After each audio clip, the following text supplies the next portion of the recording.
Hi there, it's Mark and we're back with another Lightroom tutorial, and in this relatively short tutorial we're going to look at different ways to separate your subject from your background, or in the case of the pictures we've got our models from the background.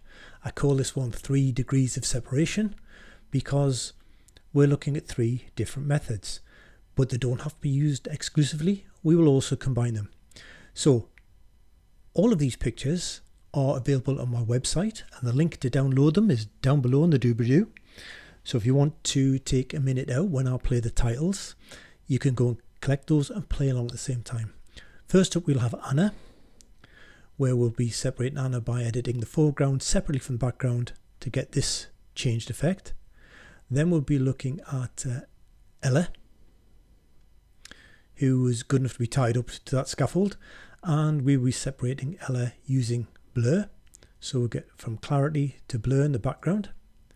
And then we will be looking at Venus, where we've added equivalent of a separation light behind her and before the background, or so it seems, for that effect. And finally, with Alicia, we'll be combining a number of these techniques. Oops. Was that meant to happen?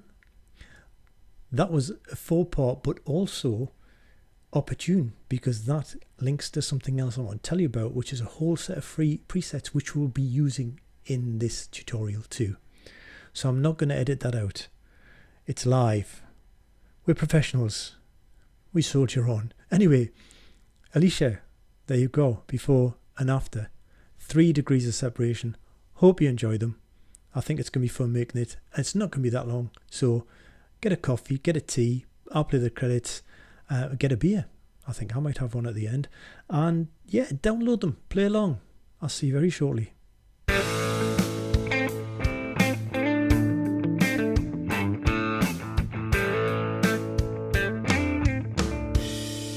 Glad you made it to the other side of those guitar strains.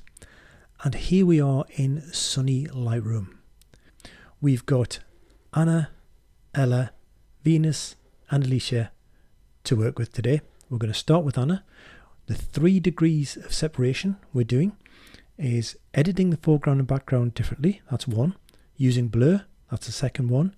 Using a separation light, or what would be a separation light in a studio environment. And then we'll probably do a mix of some of those. En route, I will be using some presets to speed things up. I will show you how to do it manually, so you're all right. But I'll also show you the presets I've got, and that's what this picture is. This picture with Anna and James is on the cover, if that's the right word, of one of my YouTube videos, which I will link to down below. And that's what it looks like if you just want to go and browse my channel. And in that, there are instructions as to how to download for free all of these presets, which speed up the art of darkening and lightening the background, darkening and lightening your subject. But enough of that. All I ask in return for that is a good old click on the subscribe button, a thumbs up if you like this, and a ring the bell to be notified of future videos. Anna, D for develop module. So with Anna, we're going to separate background to foreground using different exposure controls. Very, very easy to do. I do appreciate some of this video maybe teaching Granny how to suck eggs, but there we go. Here is our adjustment brushes and filters and masks and the likes. I'm simply going to choose subject. And let's see what Adobe does. That is, for all intents and purposes, well actually that is a very good mask, but for all intents and purposes it's perfectly good enough for what we need. Albeit for some reason it's missed off her earring, but we won't worry about that. No one would ever know. So the idea here is, if I want to put 2 stops difference between, say, Anna and the background, now I've selected Anna, I could come up 2 stops, but as you can see, that's far too bright. Okay, what else could we do? We could go into the background and drop the background 2 stops. No, that would be too dark. However, we can get the same degree of separation too by coming up one stop on Anna and down one stop on the background. So let's do that. Let's bring Anna up one stop arbitrarily. Actually, I'm not going to go one stop. I think 0.66 is enough. Now let's go and create another mask and choose background. Background in Lightroom sense means anything other than what would be selected from subject. And as you can see in this case, because it got the subject well for us, it's got the background well for us. And let's just bring some of the exposure down. And it was as simple as that. So before and after in Lightroom is your backslash key. There's the before, there's the after. There's our first attempt at doing a separation by editing the foreground separate from the background. In this instance, foreground happened to be the subject as well. So let's just click on reset and do another quick way of doing this. Here we'll choose subject, and I'm going to be a bit more subtle this time. I'm going to bring shadows up and highlights a little bit rather than the full exposure slider. And then let's create background, and again I'm going to bring shadows down and bring some more blacks in. And then let's go before and after with the backslash key. There you go. Let's reset it again. And this time, here's the presets. Let's go subject up half a stop. Click on that. There you go. It's already done it. And once more, it's already built the mask. And in that mask, it's already done the application of the half a stop. And let's go background. Well, let's just hover over them, shall we? And see what it does. I haven't committed. So that's 3/4 of a stop down. That's a full stop down. That's half a stop down. Let's go 3/4. So now I have clicked on it. It's committed it and done it. And again, if we come over here, we can see how the background mask is now there. And if we have a look at it, it's got the 0.75 down in exposure. But these are all refinable.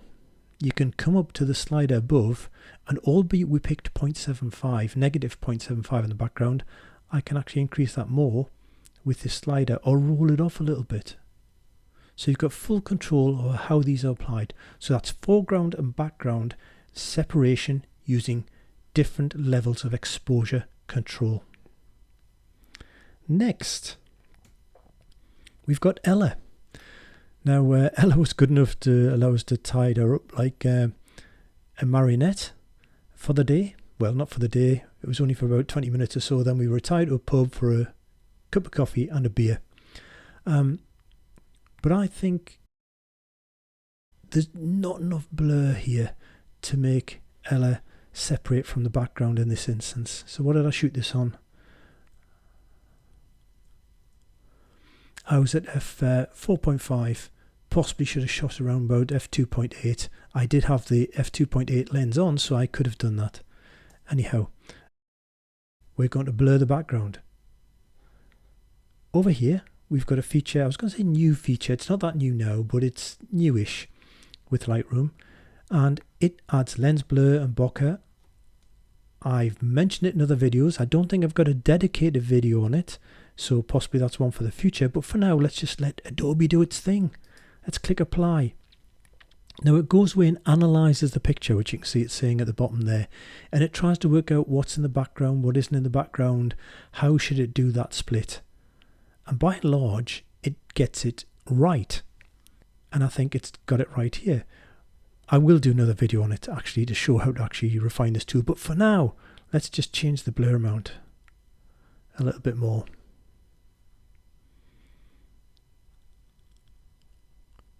Okay, so all I did was this, enable it. We were lucky enough that first dabs of Adobe doing its own thing, it got it quite right. And it's applied a decent amount of blur for us. Let's have a look before and after. Before and after, if you look at all the trees and such behind her. So we're getting far more separation here because we're blurring out that background. Okay, our third degree of separation is Venus. So I want to kind of put a spotlight behind Venus.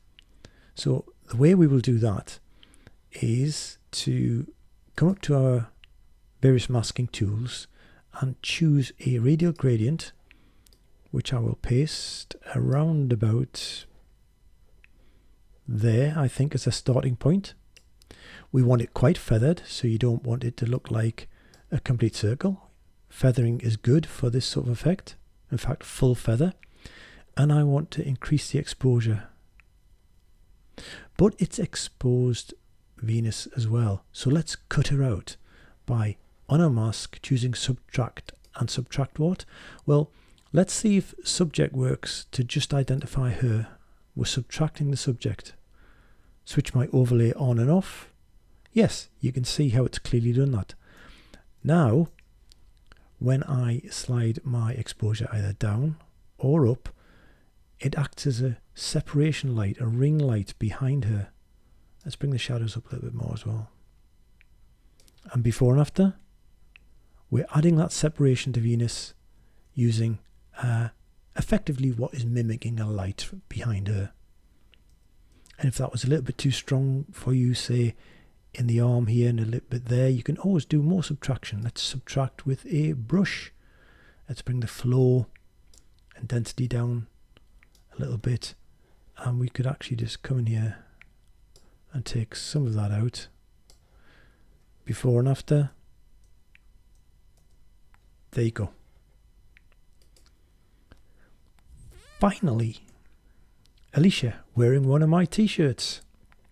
Let's do the foreground background trick to start with by arbitrarily picking a small amount of increase to the foreground, or to the subject, 0.25.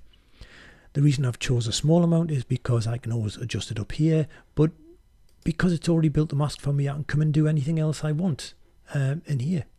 There's the mask, it's done 0.25 an exposure lift. Before and after, that in itself is adding a little bit of pop. Let's darken it a little bit, so let's go for background, -0.5 perhaps. Is that a bit much before and after?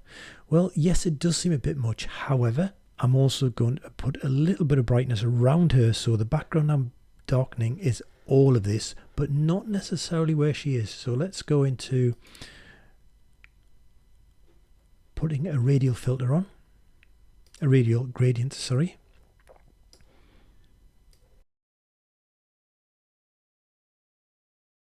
And let's subtract from that our subject, and now we will just brighten that, bring the shadows up,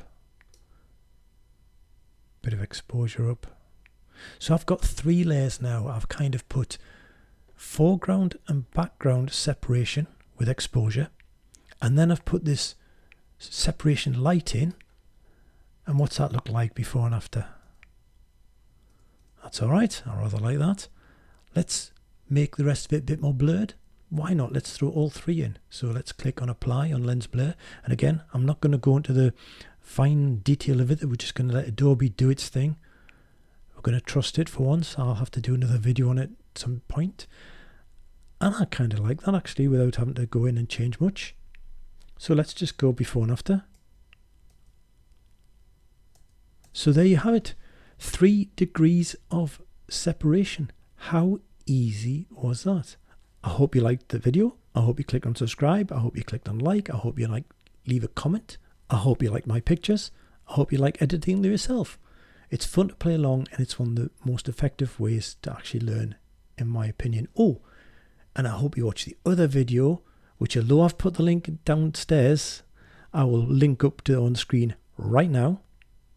And on that video, you get the presets. So I hope you enjoy playing with the presets. And that's it. I'm off for, what time is it? It's 9:30 p.m. I'm going to have a beer. Bye for now.